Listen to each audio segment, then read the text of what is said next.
Halo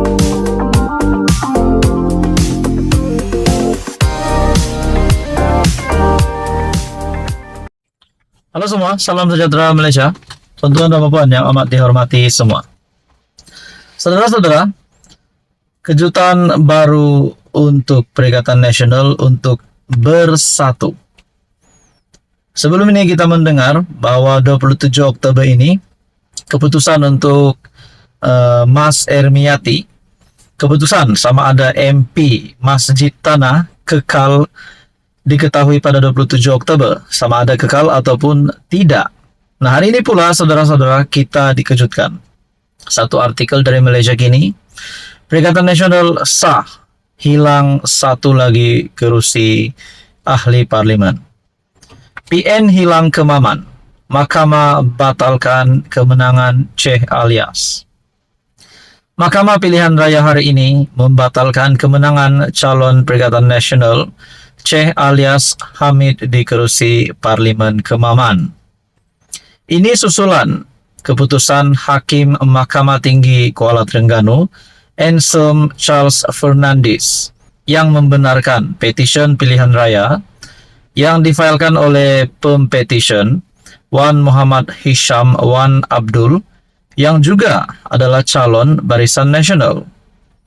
Keputusan dibuat setelah mahkamah berpuas hati bahawa pihak pempetisyen berjaya membuktikan wujudnya unsur rasuah ketika kempen pilihan raya umum ke-15. Tuan-tuan dan puan yang amat dihormati semua. Nah, akhirnya tuduhan-tuduhan ataupun cerita-cerita berkaitan dengan rasuah dari calon Perikatan Nasional pada PRU 15 yang lepas, adakah ini sudah terbukti bahawa memang kepimpinan Perikatan Nasional terlibat dengan unsur rasuah semasa PRU? Disahkan di sini PN sudah hilang satu kerusi, yaitu di Kemaman, dan disahkan oleh mahkamah yang membatalkan kemenangan Sheikh Alias. Dalam artikel ini lagi, mahkamah turut memerintahkan pihak responden membayar kos sebanyak RM30,000 kepada pihak pempetisyen. Bagaimanapun mahkamah bersetuju untuk menangguhkan pemakluman kepada SPR bersabit keputusan mahkamah hari ini sehingga 3 Oktober depan. Ini sementara menunggu tindakan atau rayuan daripada pihak responden. Peguam Sheikh Alias Yus Farizal Yusof mengesahkan kepada Malaysia Kini mengenai keputusan hari ini, dan ketika ditanya jika PN akan merayu kepada Mahkamah Persekutuan, peguam itu berkata mereka akan membincangkan isu berkenaan. Nah, sekarang kita hanya menantikan adakah dari pihak Perikatan Nasional akan memfailkan rayuan. Sekiranya PN tidak memfailkan rayuan ke Mahkamah Tinggi dalam tempoh 11 hari, SPR akan mengisytiharkan kerusi parlimen itu kosong, sekaligus membuka laluan kepada pilihan raya kecil. Sebelum ini pada 13 Februari lalu, Mahkamah Pilihan Raya menolak petisyen itu apabila membenarkan bantahan awal oleh Sheikh Alias. Berhubung petisyen yang dikatakan mengandungi fakta cacat dan tidak sah bagi menyokong dakwaan rasuah semasa PRU 15. Bagaimanapun pada Mei lalu, Mahkamah Persekutuan membenarkan rayuan Wan Muhammad Hisham untuk mengembalikan semula petisyen berkenaan untuk menjalani perbicaraan penuh. Halo semua, salam sejahtera Malaysia.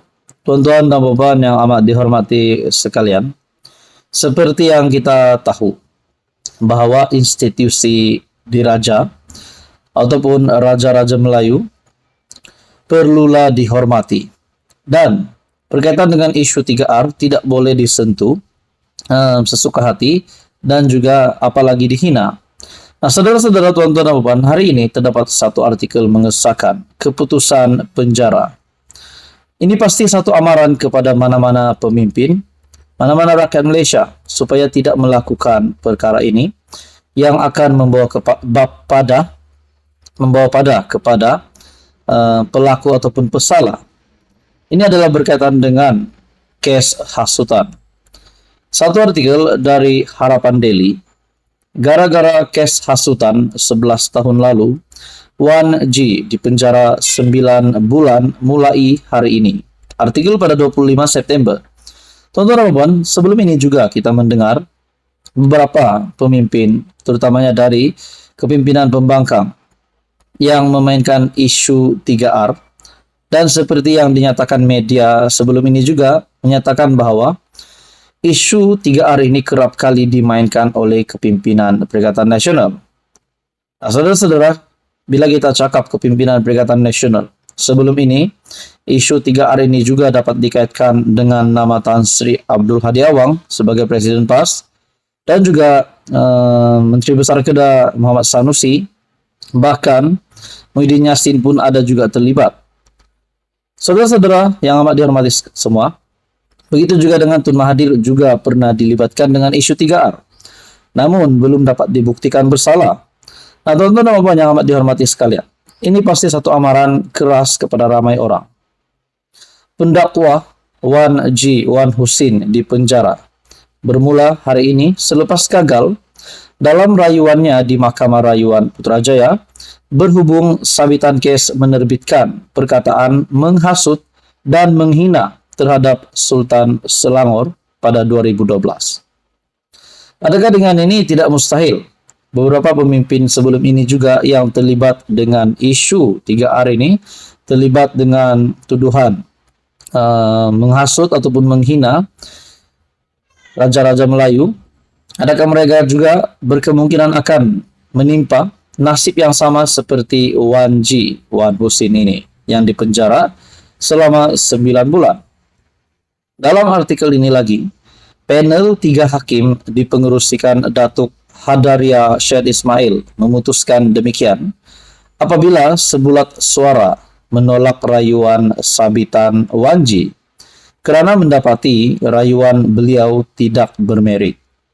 Bagaimanapun, mahkamah membenarkan rayuan pencerama berusia 41 tahun itu terhadap hukuman dengan memerintahkan beliau hanya dipenjara 9 bulan seperti telah diputuskan Mahkamah Session Shah Alam Selangor pada 9 April 2018. Semasa membaca keputusan penghakiman, hakim berkata, Wan selaku perayu menyentuh isu Akta Hasutan 1948 dengan mendakwanya sebagai tidak berperlembagaan. Artikel dari Harapan Daily, gara-gara kes hasutan 11 tahun lalu, Wan dipenjara 9 bulan. Tuan-tuan dan puan, apa komen Anda? Sekian saja, teruskan bersama di dalam channel ini untuk info yang seterusnya. Mohon jasa baik Anda untuk bantu channel ini, untuk kembangkan lagi channel ini. Bantu channel ini dengan menekan butang like. Anda juga dipersilakan share video ini dan tekan butang subscribe. Terima kasih.